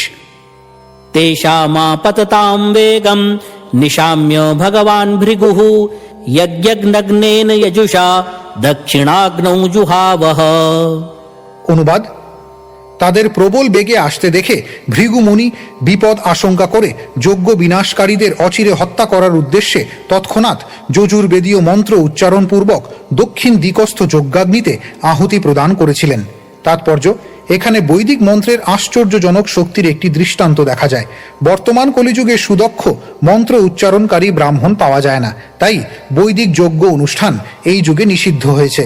এই যুগের একমাত্র যজ্ঞ হচ্ছে হরে কৃষ্ণ মহামন্ত্র কীর্তন রূপ সংকীর্তন যজ্ঞ, কারণ এই যুগে যজ্ঞ অনুষ্ঠানের জন্য যে সমস্ত বস্তুর আবশ্যকতা হয় সেইগুলি সংগ্রহ করা সম্ভব নয়, এবং যথাযথভাবে মন্ত্র উচ্চারণে দক্ষ ব্রাহ্মণ পাওয়া তো আরও কঠিন। শ্লোক 33। अध्वर्युणाहूयमाने देवा उत्पेतुरोजसा ऋभवो नाम तपसा सोमं प्राप्ता सहस्रशः। অনুবাদ: ভৃগু মুনি যখন যজ্ঞে আহুতি দিলেন তৎক্ষণাৎ ঋভু নামক হাজার হাজার দেবতা প্রকট হয়েছিলেন। তারা সকলেই ছিলেন অত্যন্ত শক্তিশালী এবং তারা সোম অর্থাৎ চন্দ্রদেব থেকে তাদের শক্তি প্রাপ্ত হয়েছিলেন। তাৎপর্য: এখানে উল্লেখ করা হয়েছে যে যজুর্বেদোক্ত মন্ত্র উচ্চারণ করে যজ্ঞাগ্নিতে আহুতি নিবেদন করার ফলে ঋভু নামক হাজার হাজার দেবতা প্রকট হয়েছিলেন। ভৃগু মুনির মতো ব্রাহ্মণেরা এত শক্তিশালী ছিলেন যে তারা বৈদিক মন্ত্র উচ্চারণের দ্বারা এই প্রকার শক্তিশালী দেবতাদের সৃষ্টি করতে পারতেন। বৈদিক মন্ত্র এখনো সুলভ, কিন্তু সেই মন্ত্র উচ্চারণ করার মতো ব্যক্তি নেই। বৈদিক মন্ত্র বা গায়ত্রী মন্ত্র বা ঋগ মন্ত্র উচ্চারণের ফলে বাঞ্ছিত ফল লাভ করা যায়। এই কলিযুগে ভগবান শ্রী চৈতন্য মহাপ্রভু উপদেশ দিয়েছেন যে কেবল হরে কৃষ্ণ মহামন্ত্র কীর্তন করার ফলে সর্বসিদ্ধি লাভ করা যায়। শ্লোক 34। तैरलातायुधैः सर्वे प्रमथा सह गुह्यकाः हन्यमाना दिशो भेजो ऋषद्भिर्ब्रह्म तेजसा। অনুবাদ: ঋভু দেবতারা যখন যজ্ঞাগ্নি থেকে জ্বলন্ত সমিধ নিয়ে ভূত এবং গুজ্জকদের আক্রমণ করেছিলেন তখন সতীর সেই সমস্ত অনুচরেরা বিভিন্ন দিকে পলায়ন করেছিলেন। তা সম্ভব হয়েছিল কেবল ব্রহ্ম তেজের জন্য। তাৎপর্য: এই শ্লোকে ব্যবহৃত ব্রহ্ম তেজসা শব্দটি তাৎপর্যপূর্ণ। তখনকার দিনে ব্রাহ্মণেরা এত শক্তিশালী ছিলেন যে কেবল ইচ্ছার দ্বারা এবং বৈদিক মন্ত্র উচ্চারণের দ্বারা তারা আশ্চর্যজনক কার্য সম্পাদন করতে পারতেন, কিন্তু বর্তমান অধঃপতিত যুগে সেই প্রকার ব্রাহ্মণ নেই।